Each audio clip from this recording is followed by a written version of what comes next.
Hey, it's Gothy, and I'm doing my January wrap up for reading. This is a lot later than I had intended because I've spent the last like 3 weeks dealing with a lot of adult stuff, and it's been absolutely frustrating, absolutely stressful, and I'm surprised I got as much reading done as I did because there's a lot of stuff that I've been dealing with, and unfortunately, it's not over yet. So, for January, I read 19 books in total. Mostly they were library books. For the better part of 6 months last year, I put myself on a library ban because I was reading too many library books and not enough of my own books. So I went back to the library this year on January the 3rd. I want to say 3rd because it was going to be like 35, 36 degrees, and it costs us money to run our air conditioners, and when it gets that hot, we have to run our air conditioners. So we thought, hey, the library will have air conditioning. So I ended up walking away with a whole bunch of books. Um, so I mostly read those. I read a couple of ebooks as well, and I have another pile of library books to read for this month.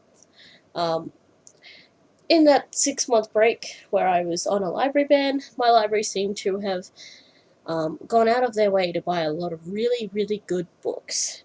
And I haven't even read all the ones from the young adult section yet. I haven't even looked at the new ones they have for the adult section, so I'm in trouble. There's going to be a lot of books read this year. Um, so for this year, I set myself a goal of 150 books. So far, I am 22 books into it, I think, as of like today, right now.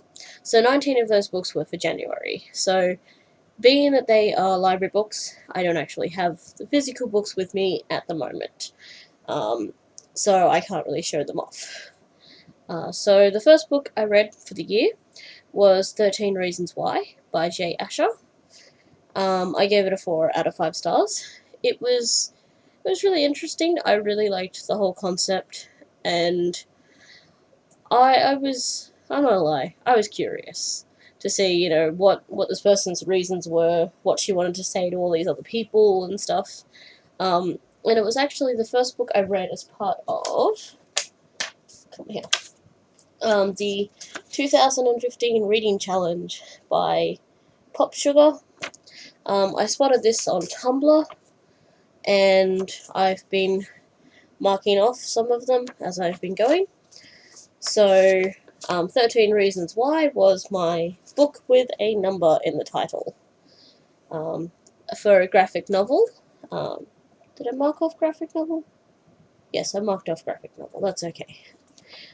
So for graphic novel, I read the Kite Runner graphic novel by Khaled Hosseini. I actually really liked the story. Like, the Kite Runner has been one of those books where I've been like, I don't know if I'd really, get into it and stuff. I don't know about picking it up. So I thought graphic novel would be like that nice halfway point. I've actually got a copy of the Kite Runner on its way to me. I found one on Bookmooch, so I'm getting that, and that'll hopefully get here soon, and I will be reading that as soon as it does. I gave the graphic novel a 5 out of 5, so I'm going to assume that I'm going to love the book as well, and that'll probably get a 5 out of 5 as well. So, a book set in another country. Did I mark that one off? Yes. Stay. Was The Assassin's Curse by Cassandra Rose Clark, which I gave a 5 out of 5. I really liked that. Like, it was pretty quick to read, and I like assassins and pirates and stuff, so that was pretty cool. A little bit of magic mixed in. A book that made me cry. Now, this was one that I went into the library and I sort of saw it on the shelf, and I went past it a couple times, and I thought, you know what, it's calling out to me. It looks like something that I'd want to read. And it's called Etched on Me, and it's by Jen Crowell. I'm not sure. I gave it a 5 out of 5 stars. It was absolutely heartbreaking, but it still had not I wouldn't say an overly happy ending, but it was a positive ending. Anyone who's read that or is going to read that will understand what I mean. But I really enjoyed it for something that I didn't plan on picking up. It was a book that I didn't know anything about. It was really lovely, but it was also a little bit triggering. Not just a okay. It has. I'm going to put a trigger warning on it because it does discuss things like domestic abuse and rape and drugs and suicide and stuff like that. So there's a fair bit of that in there, just as your trigger warning.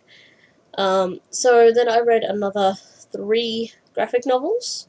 I read New Avengers Everything Dies, which I gave a 4 out of 5 stars. X-Men Days of Future Past, which I gave 3 out of 5. And Batman's Secrets, which I gave 4 out of 5. I'm really getting into Batman. Like, I never liked Batman before, so this is kind of weird. After that, I read Every Day. Thank you.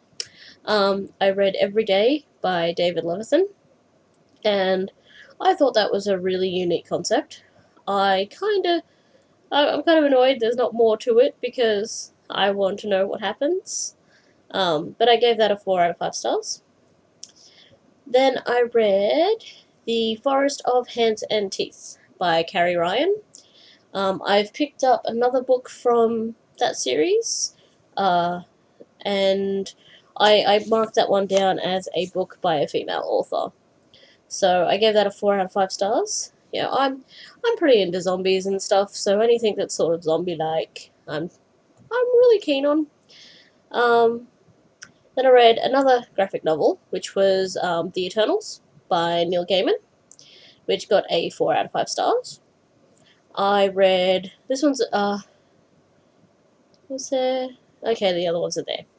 Because I read a couple of novellas this in January as well. So I read the Assassin Study novella by Maria Snyder. I really need to read the 3rd book in the Poison Finder series? The first part of the series. I've got to read the 3rd book because the 4th book will be out soon. Is it a 4th book or is it the first book for a new series carrying on? I can't remember off the top of my head. Either way, there's a new book coming out and I want to read it, so I need to catch up. I also read The Rise of the Hotel de Mort, which is one of the Shadowhunter universe novellas by Cassandra Clare and Maureen Johnson. And I also read The Fall of the Hotel de Mort and Saving Rafael Santiago. Again, from the same novella series. And my favourite of the 3 was definitely the Saving Rafael Santiago. I don't know, I just enjoyed that one a lot more than I did the other 2. And back to books. Where are we? Earthbound by Apriline Pike. It was sort of a unique sort of take on, magic and stuff, but at the same time it was still quite cliched. I didn't mind it. I gave it a 4 out of 5 stars. And that counted as my one-word title for the reading challenge. Yeah, like it was sort of cliched. I didn't mind it overall. I've put a request in for the 2nd book with my library, so hopefully that will come in soon. Then I read the 3rd book in the Immortal Beloved series by Kate Tiernan, which is Eternally Yours. I gave it a 4 out of 5 stars. I'd read like half of it and then I had to return it the last time I had it, so I didn't actually get to finish it. So this time I finished it and I was kind of disappointed. It was, it was this huge build-up over 3 books of, these people trying to get to Nastasia. And I'm pretty sure I said that wrong.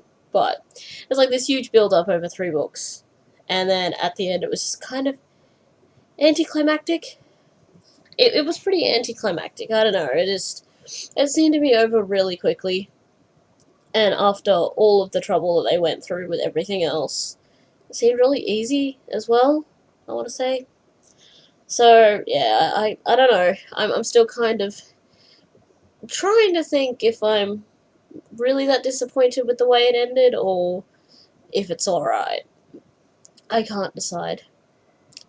Yay. After that, I read The Peculiars by Maureen Doyle McQuarrie. I gave it a 4 out of 5 stars. Again, this is a book I didn't intend to pick up. It wasn't one that I'd heard of before, but it kind of, it jumped out at me off the shelf, so I grabbed it. And I quite enjoyed it. I can't remember if there's going to be another book to go along with it.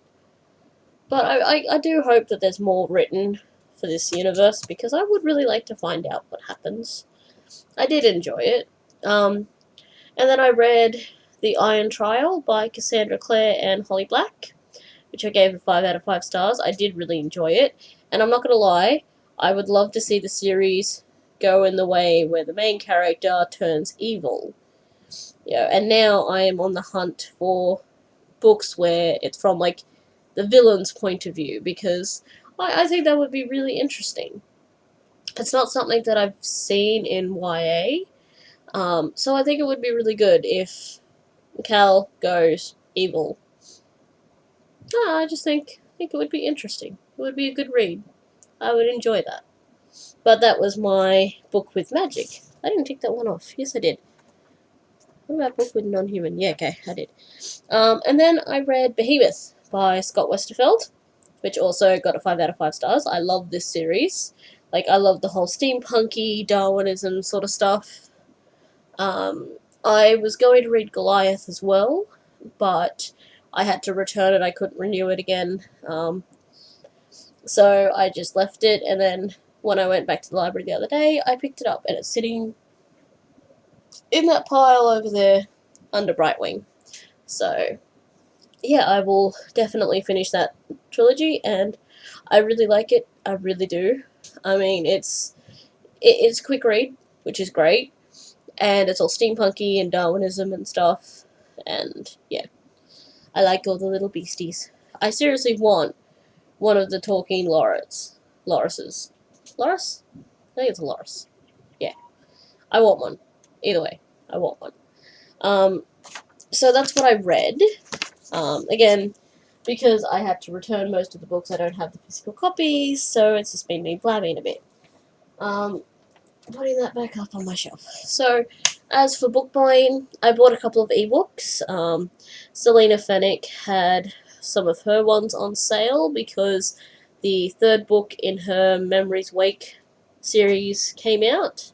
So I bought all of those for my ebooks. I have the first book in print, and it's actually signed as well, but I've been hesitant to read it because I don't want to crease it and stuff like that. I just want it to be perfect because it's signed. So I went and got the ebooks. Apart from that, I also bought Nosferatu by Joe Hill. This is a pretty chunky paperback. I really like the cover and stuff. This was marked down to $9 from $30. So yes, in Australia we can still pay $30 for a paperback because they suck with pricing. I'm not kidding. Like, yeah. Apart from that, I mooched the Kite Runner off Book Mooch, and that hasn't arrived yet because that's coming from overseas. I did also get the Pride and Prejudice and Zombies graphic novel off Book Mooch. And then that's all for January. I've already bought a few books for February. Booktopia had a no shipping charge. So I went through their bargain section, found a couple of books. Pretty tempted to haul them now, but then I've got nothing to show for the February wrap-up, so I might just leave that. Thinking, what else was in January? I think that was pretty much it. Read 19 books, I bought one, mooched 2. Yeah, that sounds about it. So, yeah, no, I only got one book. It feels kind of weird because I didn't buy any books for myself in December. The only books I bought were presents, and I didn't buy any in November either. I've been into the city a couple times and haven't gone to Basement Books to buy books. It feels really weird. Now I have a sudden urge to go and buy a book. This is not good. But I don't get paid for another couple days. So maybe then. But then I want to buy it. Adult coloring books. Oh my god. Adult coloring books. I've ordered one. Hopefully that will get here soon. But I want adult coloring books. I want all the tattoo ones, mostly, because I may be a little bit obsessed with tattoos. Maybe just a little. But yes. I see no shame in being proud of coloring, despite the fact that I'm 25 years old. So yeah, that's about it, and I will see you guys next time.